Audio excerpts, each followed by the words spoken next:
Hi guys, DVD Mike back with another update. It's mostly Blu-rays. There is one DVD and a couple of books, weirdly enough. I wasn't sure whether to show these or not, but I thought, what the hell, the people that watch my channel seem to be extremely movie literate, so maybe you like this. So I thought, if we start with the DVD, because there's only one, this was something I was going to pick up for ages and didn't bother. Then I forgot quite why I didn't bother, and then I forgot it existed. Then I was cruising Twitter, as I do, and saw Sammy, who has an awesome channel, link down below, posted that this was on sale, and I thought, for the money, I don't know why I don't own this. We have the Beavis and Butthead Mike Judge collection. It was £9 from Amazon, brand new. It's basically the 3 collections of Mike Judge is best, or whatever it's called, that were previously released, plus the movie. There's a little movie there, you have Beavis and Butthead on it. And then it's one of these stack tray things. It's a huge amount of discs, it really is. And then when I started watching it, I realised quite why I hadn't bought it already. The reason being that when these came out as the Mike Judge collection, there was a lot of uproar. These sets have nothing to do with Series 1, there is nothing from Series 1 at all in it. They're not complete season sets. They are cut quite a bit. They've edited a lot of violence and a lot of other bits from the original transmission. And they're not whole episodes either. Basically, let's say there's none of Series 1, there's about 3 episodes from Series 2, and the rest of the later series. In saying they're not full episodes, they're not full episodes in the fact that if you watched MTV in the 90s like I did when these were first on, and you watched like the first episode of Frog Baseball like I did and my brother did the day it came out, you knew that they took the piss out of music videos, and that was half the appeal. Now, I'm not dissing the awesome animation and the cartoons, they're still funny, I've been watching them, they're hilarious. But that was Beavis and Butthead. This has none of the music video segments edited into the actual episodes, so they're literally like 10 minutes long. There are some of the music video sections on here, they're on later discs which I haven't got to yet. It's okay, it's not amazing. For a tenner I'm not going to complain. It could have been a lot better, and it's not a definitive collection by any means. Hopefully MTV will pony up the rights and we'll get proper season sets. And it's not anything against Mike Judge. I love his movies, Office Space, Idiocracy, and Extract, they're amazing, but that could have been so much better. Then we have the books. I bought one of these on a trip to Bristol in Forbidden Planet, and the other one because I bought the second one because I bought the first one. That came today from Amazon. We have firstly The Art of Drew Struzan. Drew Struzan, for people who don't know, and you should know, is one of the best poster inkers in the world. Inkers, drawers, designers, whatever. Basically, if you can think of an iconic poster or film series that has something to do with it, the Mallrats poster was his. This is quite a recent release. There's another book called Over, or however you pronounce that, that's like 300, 400 quid. They're going to release a cheaper version of it, which I'm going to pick up. But this is quite good because it's got like the original sketch ideas, like Back to the Future, and it shows you how he built up the images to get to what was the final poster. And there's lots of posters in here that never actually came out. How he did like the Adventures in Babysitting poster, for example, all the comps that he did, all the Indiana Jones ones. Amazing, amazing book. It's not that expensive either. I paid something like 15 quid for it. I'd say if you like, see that Buffy the Vampire Slayer, the awful movie, he did the poster that were never used. If you like movies, and if you like me, a big fan of actual poster art, you cannot get a better book than that. There is another book which I got today, which is the movie posters of Drew Struzan, which is a lot more basic. In this he talks about, there are sections where he talks about why he did the poster the way he did, any problems he had, why the poster wasn't used. Each poster has like text saying why he did what he did and how it came to be and what George Lucas asked for on this poster. So there's a lot more detail. This has a foreword by George Lucas and a few pages at the front of explanatory text, but well, a few pages to say, more like 20 something pages. But basically it just is full-page poster art, which is beautiful in itself, because you get a lot more films in than you would get from, say, the other book. There is some duplication, but there's some that just aren't remotely in there. I mean, I was a bit annoyed that the Mallrats poster wasn't in the original book, but it is, if I can find it. There we go. Next to the Awesome Master of the Universe, you have the original Mallrats poster. So it's quite cool. This was from an Amazon seller. It's brand new and it's in mint condition, even if it isn't brand new. I think it cost me 16-17 quid. I'm going to pick up the other book as well. I'm going to start getting into original movie posters, as in not reprints like the ones I've got on the walls, like actual originals that cost a fortune. That's my something I want to move into eventually.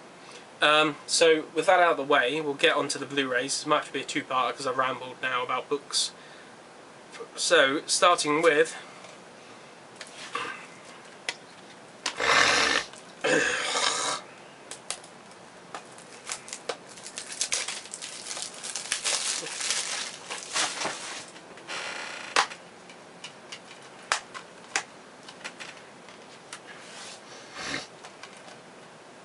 Wes Craven's My Soul to Take. I didn't see this in cinema. It had a really bad 3D conversion, was held over for about a year, I think, after it's finished filming, because of MGM having problems. This has most of the extras of the US disc. It only cost me, I think it's $11.95 from Tesco. But from what it says on the back, now I haven't put the disc in, it's in the wrong aspect ratio, which would be another Momentum disc that is put out in the wrong aspect ratio. They need to stop this. Momentum and Icon need to sort it out because it's starting to get stupid. It's Blu-ray, it's meant to be the best you can get. It has deleted extended scenes, alternate opening and endings, audio commentary with director Wes Craven and cast members, and the trailer. It's only on a BD25 as well, which is kind of annoying. I mean, alright, Momentum don't charge the earth for these discs, but at the end of the day, we want better than DVD, as a minimum. And having the wrong ratio, not good. Comes with a nice embossed slipcase. Don't know, haven't seen it yet. Want to watch it. Love Wes Craven, love Scream, so Nightmare on Elm Street. He's a Serpent the Rainbow, actually. I will say Serpent the Rainbow above anything else. So if you haven't seen Serpent the Rainbow, go out and watch it. Next, one of my favourite directors, Tony Scott's Unstoppable. This is the UK version. The UK version misses a commentary. Thank you, Fox, doing the same thing they did with 500 Days of Summer. It does have a commentary, but it's missing an extra commentary that was on the American disc. It has a slightly embossed and glossy slipcover. It is a triple play, so it's got DVD and Blu-ray and digital copy.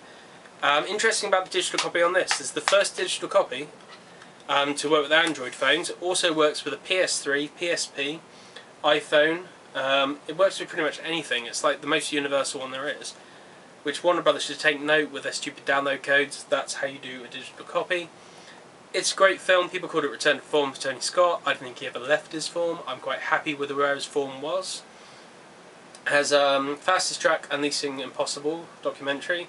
Derailed, Anatomy of a Scene. Hanging Off the Train, stunt work. On the Rails with director and cast.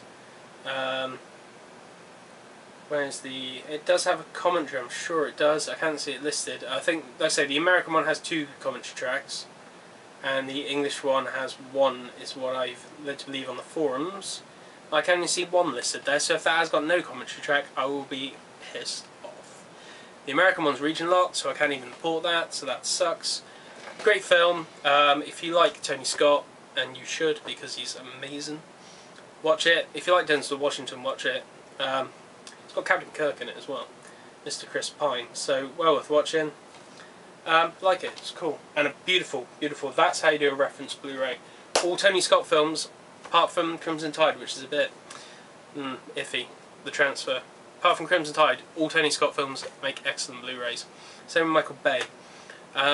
Next disc, I was going to wait for the English version. Same extras, same transfer, a lot cheaper. Why didn't I wait? Because of that fucking cover art. Out of sight, best cover art. I've got it on Laserdisc. the collector's edition. It's like a 2-disc signature collection. See if I can see it. No. From Universal. Got the same extras, which is fine. I don't need any more extras really. It's got a decent enough transfer, but that cover art, that should have been on the Laserdisc. That's beautiful.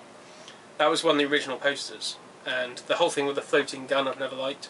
I did buy it on DVD when it came out, but never really watched it. I mean, the Laserdisc still looks good now. It's one of the Laserdiscs I wheel out. Even on my TV, it still looks amazing at 50 inches. We have deleted scenes, inside outside, feature commentary with director Steve Soderbergh and screenwriter Scott Frank, which is quite a good commentary if I remember correctly from my Laserdisc days. And for some reason it's D-Box motion enabled, which is kind of pointless. Yeah, not the best transfer in the world, but considering the crap that Universal normally puts out, that looks pretty damn good in places. It's a bit hit and miss. It's not super filtered, it's not super grainy, it's kind of halfway in between. But yeah, I mean, I love that cover art. I think that's amazing. I've got to get a poster of that from somewhere. Next one, we have Sam Raimi's The Quick and the Dead. Really underrated little western. And this was Sam Raimi trying to break into the big time from like the Evil Dead days. Got a good cast. I mean, they were no one really back then. Sharon Stone was the biggest star in the day. Obviously Gene Hackman had some pull, but apparently she got Sam Raimi, she got Hackman, she got Russell Crowe, she got everyone involved in it, and she called the shots because she, I believe, produced it. Yep, she produced it. No extras whatsoever. I don't think it's even got a trailer. Nope, not even a trailer. It looks really good though. Normally if you find these catalogue releases, if it's not a 10-year-old HD TV master, they normally just get whatever they've got, which was probably the D1 digital master for DVD, and just whack it on disc, which is fine because it means they don't molest it. Sony normally don't anyway. If you haven't seen it and you like westerns, watch it. If you haven't seen it and you like Sam Raimi, watch it. Even if you want to see what Russell Crowe was doing before things like, oh, what was that film, Virtuosity? Yeah, that's a bad film. Yeah, I think it's still worth watching. I quite enjoyed it. Still looks good. Still sounds good, actually. It's got a decent soundtrack. All whip pans, because it's all Sam Raimi stuff.